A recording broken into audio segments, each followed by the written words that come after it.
A mysterious little girl comes finding Kojou. She reveals herself to be a prisoner recently freed by his girlfriend Kirasaki, who got captured in her stead. So to save her, he must now fight an entire organization. The story begins as Akatsuki Kojou, a young silver-haired student, is assigned to clean up the swimming pool. Himeragi Yukina, his friend, notices him and offers to assist. However, when she leaps towards him, he notices her underpants and she becomes embarrassed. Suddenly, one of their friends appears and invites them to visit BlueElly, since the report is on trial and entry and lodging are both for free. Hence, Himeragi and Nagisa, Kojou's sister, both head to the largest aquarium and see several creatures. As they chat, the two experience a frightening magical pulse, which causes all of the sea creatures to panic. Nagisa abruptly orders everybody to be quiet, and they all do so. She passes out and instantly wakes up, but doesn't remember what occurred. A girl in black dress approaches them and asks if she may photograph them, but Himeragi declines the offer.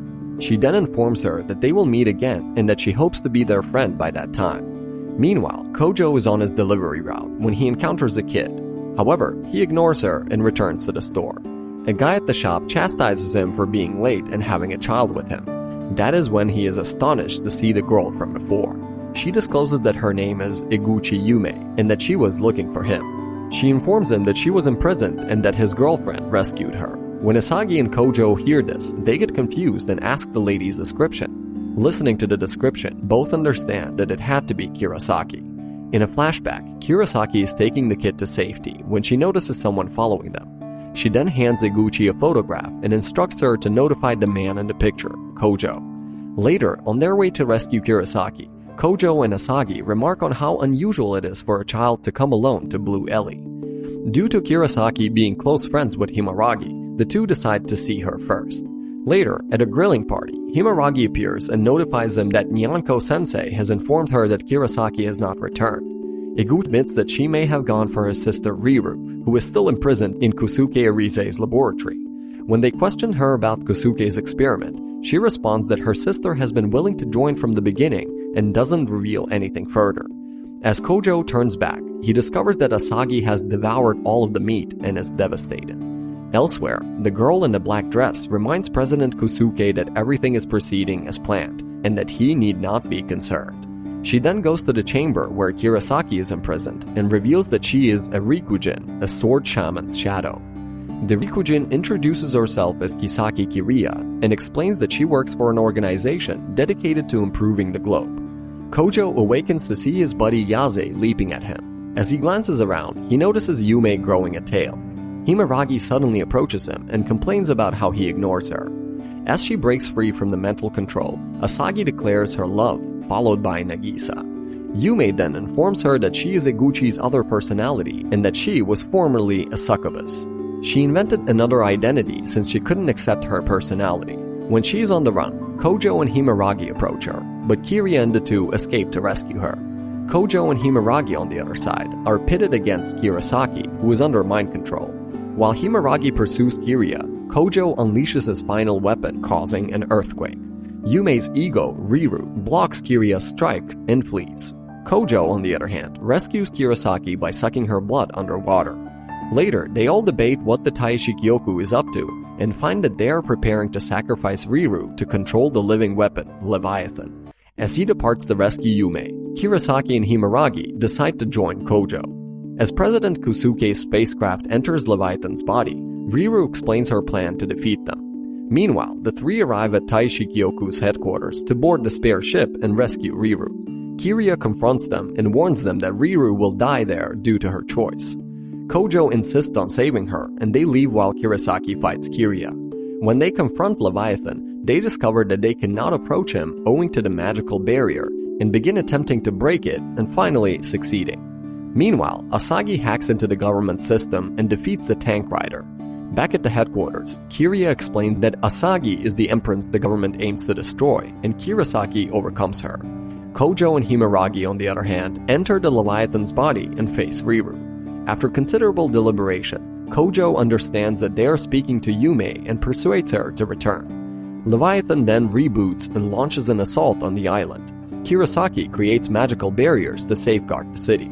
Later, Kojou confronts Leviathan and a battle erupts.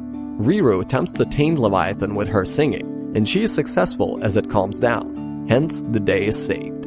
When Himeragi is stalking Kojou, an adult appears and begins teasing her. The others come as soon as they hear them, and the guy is revealed to be Nagisa and Kojou's father, Akatsuki Kojou. Later, Himeragi inquires about Kojou's father, who says he visits the island occasionally, but this time he came to pick up his sister. They all meet and start preparing for the New Year's festivity. However, when Kojou receives a text from Nagisa, he is puzzled since it only contains an image of a magical barrier. He then inquires of Himeragi, who informs him that Kirasaki may be aware of the situation. Asagi then informs her that they will track their whereabouts and that he may spend the night at her home. At her place, they discover that his father and sister have been wandering about Kanawa, and they assume that someone has set up magical obstacles. Himeragi leaves to question why their organization did not inform her, and as she is prepared to destroy the antique store, Kojou intervenes.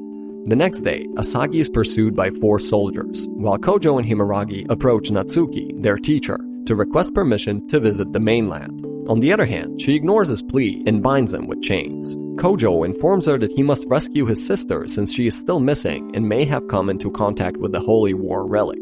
On the other hand, Natsuki is unconcerned and refuses to let him go, but one of his friends assists him and he flees. As they leave her house, Kiria approaches them and drives them to the airport, where she gives the fake copies that will allow them to enter the mainland. Natsuki eventually catches up to them, and the battle erupts. She reveals that Nagisa has the fragment of the 4th progenitor, Aurora, and he lowers his guard. She then rechains him and transfers him somewhere. When Kojou awakens, he finds Kanase beside him and Natsuki in front of him. She tells him that they're in her dream and that she will prevent him from leaving Itogami Island. Meanwhile, both Kiria and Himeragi battle Natsuki but are defeated by her. Back to the dream. When Natsuki prepares to assault Kojou, her servant Astarte covers him, giving him enough time to drink Kanase's blood. Then, in her dream, he unleashes his power, which manifests in Natsuki's fight with Kiria and Himeragi. Following her loss, she informs Kojou that he is free to go, but instructs him to return to his classes once he is through. Kojou and Nagisa are traveling together when several unknown people approach them, and Kojou goes to confront them. 2 females assault him, but he effortlessly protects himself. While one performs a magical assault to construct a barrier, Nagisa snaps a photo and transmits it to Kojou. She is then abducted by the gang that is attacking her father. When Kojou is ready to vanquish the females, a large group appears and imprisons him. Later, in the cell, he is contacted by Hisano, the chief of the self-defense force. It is revealed that the Lion King organization and them are collaborating to awaken Avalon, which lives under Kawana Lake. Meanwhile, Nagisa is bathing when the naked Shirona approaches her and they begin touching each other. Shirona, however, sneakily casts a spell on her and she loses consciousness. Later, Shirona tells Hisano that their plan is nearing completion and they begin to prepare. When she dives into the lake and tells Nagisa that she separated her awareness and body, Nagisa warns her that the Avalon was only using them to free itself. Suddenly, monsters emerge from the lake, and it becomes frigid as the water freezes. Meanwhile, Kojou escapes from the confinement and begins searching for his daughter. He encounters the 4th progenitor, Aurora, and assures her that they have no ill will against her. Suddenly, a monster emerges from the lake, and everyone senses its presence. Asagi and Lydia are trapped in the lake, and monsters strike.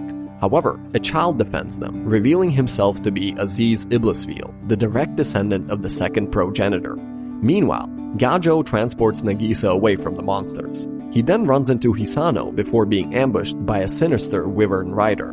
Kojou battles him on equal footing, but as the enemy attempts to attack Nagisa, he protects her, and the spear stabs his back. He then orders Shio to accompany Nagisa to safety. Meanwhile, Kiria approaches Kojou in the bathtub and informs her that she's going because she has received an assignment from her superiors. Back at the lake, Valter appears and begins assaulting the Wyvern rider. Then Asagi enters, accompanied by Iblisfield, and easily defeats the Wyvern rider, who flees. Meanwhile, Yuiri is traveling with Glenda when suspicious individuals accost them. Glenda transforms into a monster and defends Yuiri as she is about to be assaulted. She is rapidly beaten, but Himeragi and Kojou come to save her. On the other hand, Shio points her bow at Major Azama as he approaches the injured troops, assuming that he has a role in the incident. Returning to Glenda, the self-defense force approaches and asks that they hand over Glenda to them. However, Kojou questions how they knew about her as she only revealed her name to Yuiri secretly. At the lake, Major Azama is revealed to be the Wyvern Rider, the Knight of the Sinful God. The enemy assaults Kojou's gang, but Glenda changes into a dragon and saves them. Yuiri awakens later, and Kojou tells her they have arrived at the mountain climber's cabin. After a while, Azama approaches them and invites Kojou to join them, promising him eternal peace and the freedom to utilize his abilities however he sees fit in their ideal society. Kojou refuses his offer and prepares to assault him, and Azama quickly performs a spell that throws Kojou into the void. Glenda also joins in. He imagines her as Himeragi and consumes her blood, while also consuming Kane's memories through Glenda. Azama is enraged to learn that his plan failed because of him when he returns to the battle and begins assaulting him maniacally. The opponent transforms into a massive dinosaur-like creature, but Kojou easily beats him, thereby ending Azama's plan. Himeragi later chastises him for visualizing her nude and consuming her blood. Thanks for watching. If you liked it, drop us a like and consider subscribing for more.